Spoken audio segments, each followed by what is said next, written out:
सभी को नमस्ते जी। मेरा नाम आकाश बूरा है। मैं गांव हाट का रहने वाला हूं और एसएससी सीजीएल 2020 से मैंने ऑल इंडिया रैंक 314 सिक्योर किया है और मुझे जीएसटी इंस्पेक्टर की पोस्ट मिली है। अभी फ़िलहाल मैं दिल्ली जोन में इंस्पेक्टर के पद पर कार्यरत हूं। तो आज के इस वीडियो में मैं आपको ये बताना चाहता हूं कि कैसे जो फंडामेंटल एजुकेशन, जो बेसिक एजुकेशन होती है, जो हम स्कूल में सीखते हैं या पढ़ते हैं, कैसे वो हमारी सफलता में योगदान करती है। तो 2006 से 2012 तक 6 साल तक मैंने अपनी schooling MD senior secondary school, जो कि बागड़ू खुर्द में है, मैंने अपने 6 साल Maharshi Dayanand senior secondary school में बिताए हैं। तो 2013 में 12th पास आउट होने के बाद, अपनी कॉलेज की पढ़ाई पूरी करने के बाद हमने कॉम्पिटिटिव एग्ज़ाम की तैयारी शुरू करी थी। तो 2018 सीजीएल मेरा पहला अटेम्प्ट था। उसमें मुझको जीएसटी विभाग में ही टैक्स असिस्टेंट की पोस्ट मिली थी और सीजीएल 2020 से अभी मैं कार्यरत हूँ इंस्पेक्टर के पद पर। तो मेरी सफलता के पीछे अनडाउटेडली जो मैं कह सकता हूँ, मेरी फैमिली का योगदान तो रहा ही है, साथ ही साथ मैं उन सभी टीचर्स का भी दिल से आभार व्यक्त करता हूँ जिनसे मैं पढ़ा हूँ। और मैं एक शुरू से ही एक ब्राइट स्टूडेंट रहा हूँ। तो बहुत अच्छा लगता था जब हम स्कूल में जाते थे और हमारा नाम शाइनिंग स्टार्स में लिखा जाता था। तो इस सब का जो मेरी सफलता का जो श्रेय है, मैं उन सभी टीचर्स को भी देना चाहता हूँ। तो वो कहते हैं कि there is no selfless deed in this world. तो इस केस में ये सच नहीं होता कि हमें पता है कि हमारे टीचर्स ने हम पे कितनी मेहनत करी थी। जैसे स्कूल की टाइमिंग मान लीजिए सुबह 9 बजे से लेके 2 बजे तक होती थी। तो टीचर्स हमको 7 बजे स्कूल में बुला लेते थे और हमारी एक्स्ट्रा क्लासेस लेते थे। 2-2:30 बजे स्कूल की छुट्टी होने के बाद भी हमको स्कूल में ही रखते थे वो, और तब भी हमारी एक्स्ट्रा क्लासेस लगती थी। तो हम 6-7 बजे के आसपास हम अपने घर पे जाते थे।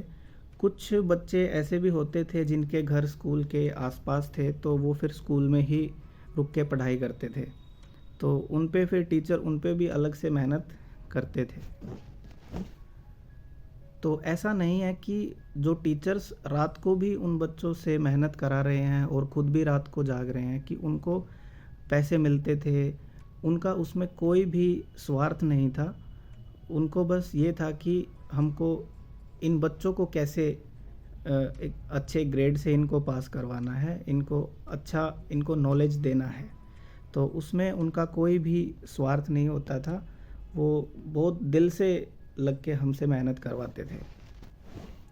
तो आज हमको बिल्कुल क्लियरली ये दिख रहा है कि उनकी जो मेहनत है वो भी सफल हुई है और हमारी तो सफल हुई ही है। तो मान लीजिए जब हम घर बनाते हैं तो सबसे पहले घर की नींव रखी जाती है, फिर दीवारें बनती हैं, फिर उस पे छत दी जाती है, तो उसके बाद घर पूरा होता है। घर पूरा होने के बाद हमको नींव दिखाई नहीं देती है। तो उसी प्रकार एक स्कूल की जो एजुकेशन होती है उसका उतना ही योगदान होता है जितना नींव का घर को टिकाने में होता है। तो हम लोगों की जो नींव महर्षि दयानंद स्कूल में रखी गई थी, जिसकी वजह से आज हम सफलता के द्वार पर खड़े हैं, मैं उनका ताउम्र आभारी रहूँगा। तो 2013 के बाद जब हमारी स्कूलिंग ख़त्म हो गई थी, तो उसके बाद हम जब भी हमें टाइम मिलता था हम अपने टीचर से मिलने जाते थे। तो अभी वहाँ पे जब हम स्कूल में थे तब भी स्पैट के गेम्स होते थे, जैसे long jump, high jump, race होती थी। और हम टीचर्स के साथ भी खेलते थे, क्रिकेट खेलते थे, वॉलीबॉल खेलते थे, थ्रो बॉल, बैडमिंटन, ये सब गेम्स में हम एंगेज रहते थे उनके साथ। तो ऑल राउंड हमारा डेवलपमेंट स्कूल से ही स्टार्ट हो गया था। तो अब भी हम स्कूल में जाते हैं तो हमारे दोस्त की तरह वो हमसे बात करते हैं, तो काफ़ी अच्छा लगता है और वो सारी पुरानी यादें ताज़ा हो जाती हैं।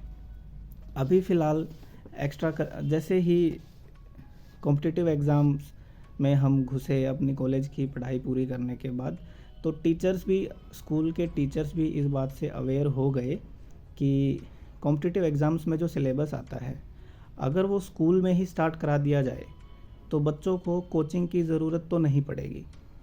तो अभी काफ़ी टाइम से, कुछ 5-6 साल से ही जो स्कूल का जो करिकुलम होता है, उसके अलावा जो कॉम्पिटिटिव एग्ज़ाम्स में जो सिलेबस आता है, जैसे रीजनिंग हो गई, कॉम्पिटिटिव इंग्लिश हो गई, तो वो सब भी स्कूल में पढ़ाया जाता है।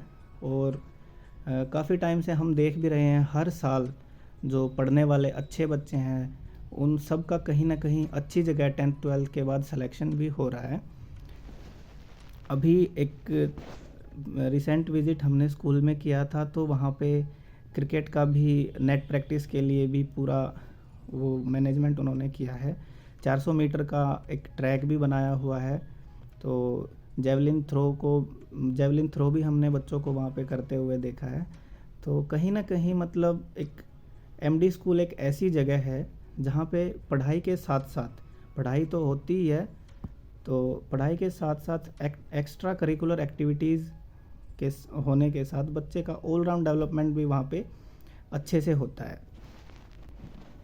और वैसे अगर देखा जाए तो हमें भी स्कूल के बाद 6-7 साल का टाइम लग गया यहाँ तक पहुँचने में। तो शायद पहले अगर कॉलेज टाइम से ही हम पढ़ते या स्कूल टाइम से ही अगर हम पढ़ते, तो शायद हमें इतना समय नहीं लगता सफलता पाने में।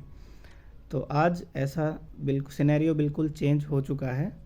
तो बच्चों को स्टार्टिंग से ही उस चीज़ के लिए प्रिपेयर किया जा रहा है। एक अच्छा एनवायरनमेंट एमडी स्कूल आपको देता है। तो अपने बच्चों के अच्छे भविष्य के लिए एक अच्छा स्कूल चुनना, ये एक बहुत ही समझदारी का विषय मैं इसको बोलूँगा।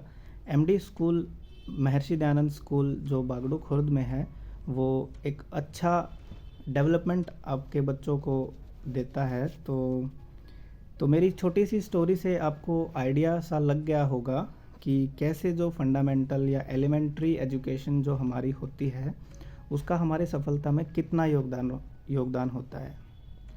तो धन्यवाद। जय हिंद।